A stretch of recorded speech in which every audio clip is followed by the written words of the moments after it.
Welcome to the Dynamics of Everyday Life, where we demystify some tricky concepts and get to know ourselves a little bit better. Welcome back to the Dynamics of Everyday Life. Today I'm thinking about friendships and what happens to our social life once we've left school or further education.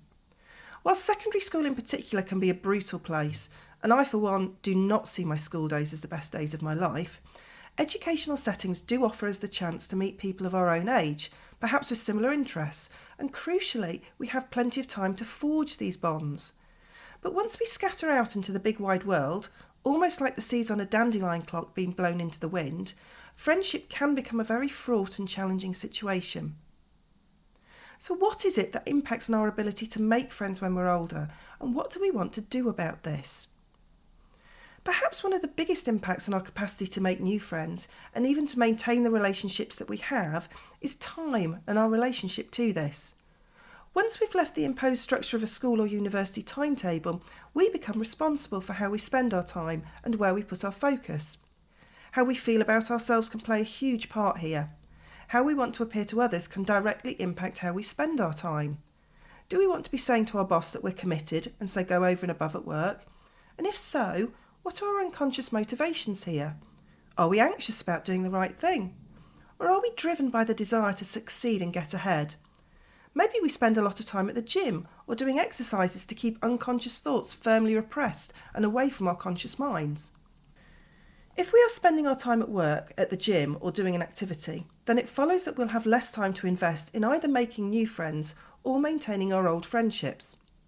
Human beings are complicated, multifaceted creatures, and we don't exist in a bubble. Friendship requires input on both sides, and if we don't put in the effort to maintain a friendship or to start something new, then either consciously or unconsciously, other people are going to pick up on this. It might also activate some defences in them too. Maybe they will create narratives around why the relationship isn't working or developing, and we can see how this can spiral into people growing apart. This is where having a shared interest can really help, whether it be a gym class, a trip to the theatre, or a night out. Time gets carved out to spend with people, and whilst we still might make meaning and create narratives out of our communication, we do at least have something to base this on. As we get older and experience more of life and of people, there's every possibility that we place a greater reliance on our defences. We might become more boundaried and fearful of letting people into our lives. If we're not doing the work on ourselves and exploring who we are and what makes our minds work, we're going to keep repeating patterns throughout our lives. Freud talks about the compulsion to repeat, and what he's referring to here is the repetition of previous trauma or difficult situations throughout our lives. We repeat these difficult circumstances in order to try to repair the wound, whatever this might be. But this is unconscious behaviour. We don't know we're doing it until we do the work on ourselves. And so it's going to keep happening. Have a think about relationships you might have repeated over and over again, or similar situations that you find yourself in. This is because we've laid down a blueprint for our behaviour, and unconsciously we like it, because the repetition helps us feel safe. It draws us into familiar territory. Sometimes we can even see patterns coming down through the generations, and this is because something hasn't been addressed, and then the behaviour gets repeated. This can include all kinds of things like splitting, deciding that people are either all good or all bad, neither of which is true, and in the case of all good, it's an awful lot to live up to. We can become avoidant in our friendships because we're fearful of being dependent on other people, so we don't invest in them. Maybe we're carrying baggage from our school days, which aren't necessarily fun, and this then gets repeated in our friendships as we grow. We carry around parts of ourselves from when we were young, the meaning we created, and the stories that became part of our history, and this impacts how we relate to people in the here and now. This isn't all doom and gloom though. We don't have to be destined to repeat this ad infinitum if we can see the pattern for what it is, a need that isn't being met. We then have more power and choice over what we do next, whether we continue to repeat or we take some other action.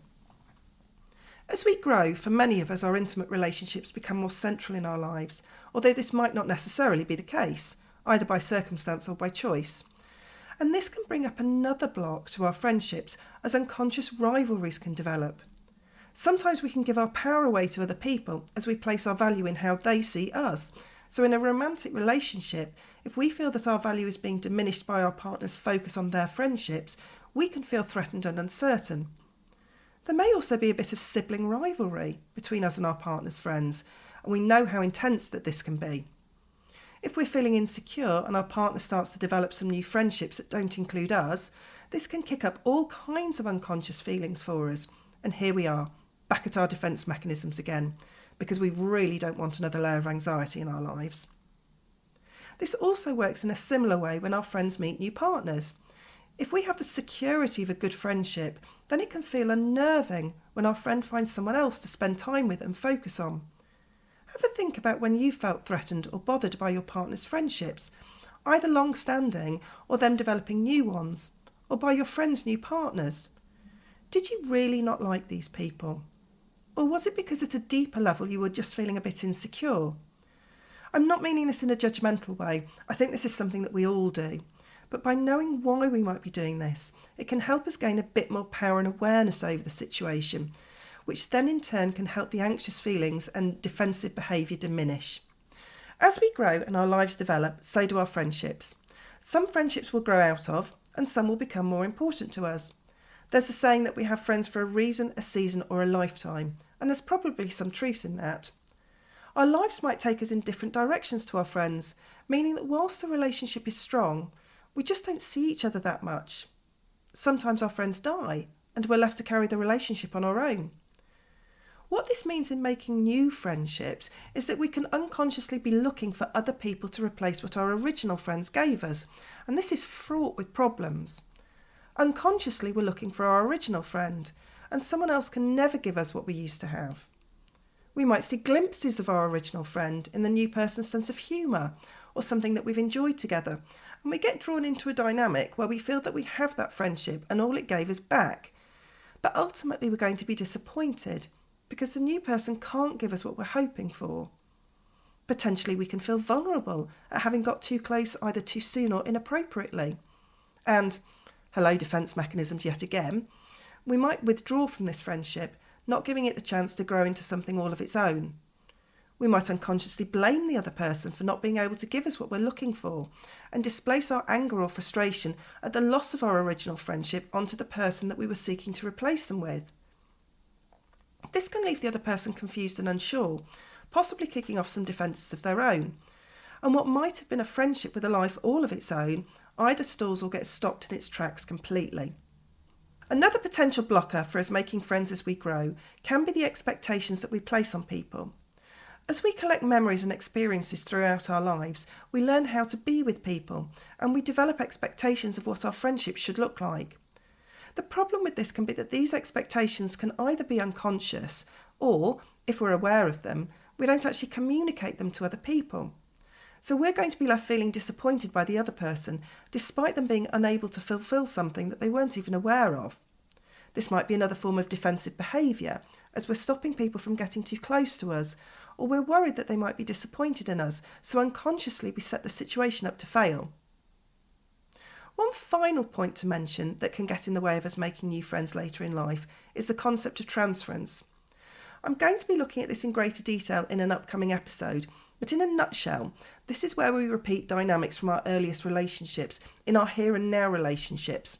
So you can imagine how messy this can get, especially if we aren't aware that we're doing it. Transference is quite a big topic, so I'm going to be focusing on that in greater detail very soon. So thinking about this, it really does feel that we can get in our own way when it comes to making friends later in life.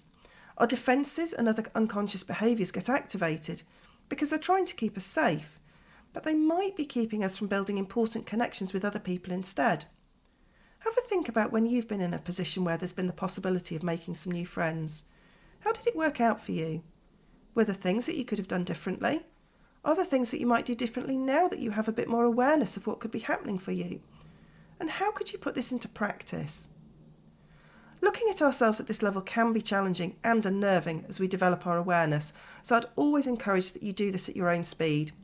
If you feel you need some extra help around this, then I've put together a PDF resource sheet and you can find the link for this in the show notes. Thanks for listening to this episode of The Dynamics of Everyday Life. Please hit the follow button for future episodes and subscribe wherever you get your podcasts.